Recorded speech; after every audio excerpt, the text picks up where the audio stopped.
امام حسین ہر دور کے مظلوموں کی آواز ہیں۔ جہان بھر کے اداس لوگوں حسین تم کو بلا رہا ہے۔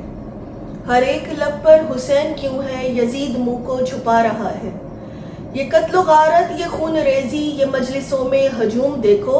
یزید جتنا چھپا رہا ہے، حسین اتنا ہی چھا رہا ہے۔ لبیک یا حسین۔ حجاب وحدت دی بڑھ کے تفسیر، پاک بی بی بطول ثانی سنا رہی ہے عرشیاں فرشیاں نوں بقائے توحید دی کہانی۔ انسان کو بیدار تو ہو لینے دو، ہر قوم پکارے گی ہمارے ہیں۔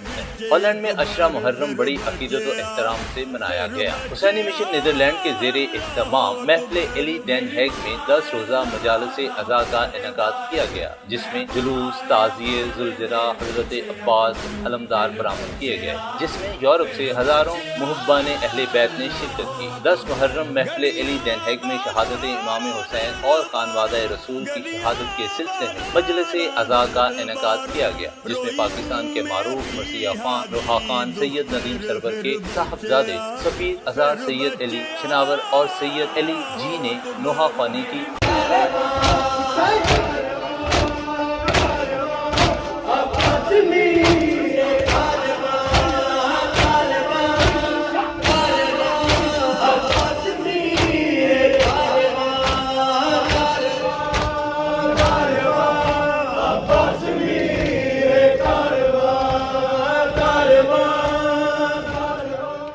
نظامت کے فرائض سید اعجاز حسین سیفی اور توصیف حسین نے کی، جبکہ سید اعجاز حسین سیفی نے خود بھی ذکر حسین کیا۔ برطانیہ سے آئے ہوئے معروف عالم دین محمد جعفر مہدی نے خطاب کرتے ہوئے کہا کہ حضرت امام حسین علیہ السلام نے حق کی سربلندی، اعلیٰ انسانی اقدار کی سربلندی کے لیے قربانی دی۔ حضور رسالت مآب کو اپنے نواسوں سے بے پناہ محبت تھی۔ آپ کی حدیث حسن حسین جنت کے سردار ہیں، ارشاد ربانی ہے جو اللہ کا ذکر بلند کرتا ہے اللہ اس کا ذکر بلند کرتا ہے۔ 10 روزہ نیازوں سبیلوں کا اہتمام بھی کیا گیا۔ شام غریبہ کی مجالس میں بعد از شہادت حضرت امام حسین اور 72 جانثاروں کی شہادت کے شہزادی سکینہ، بی بی زینب اور دیگر آل رسول پر ہونے والے مظلوم کا رقت آمیز ذکر کیا گیا۔ مجالس سے مقامی ذاکرین شورا سید اعجاز حسین سیفی، راجہ فاروق حیدر، توصیف حسین، سید واجد علی رانا اون، سید اقبال اور دیگر نے خطاب کیا۔ سید عظمت عباس صدر حسینی مشن، سید سہیل حیدر، علی عباس مرزا، حاجی کاظم حسین، سید ولایت حسین، سید آفاق جعفری نے انتظامات کے تمام ذمہ داریاں بڑے احسن طریقے سے سر انجام دی۔ کیمرہ مین کاشف نذیر کے ساتھ راجہ فاروق، INA نیوز، ڈین ہیگ، ہالینڈ۔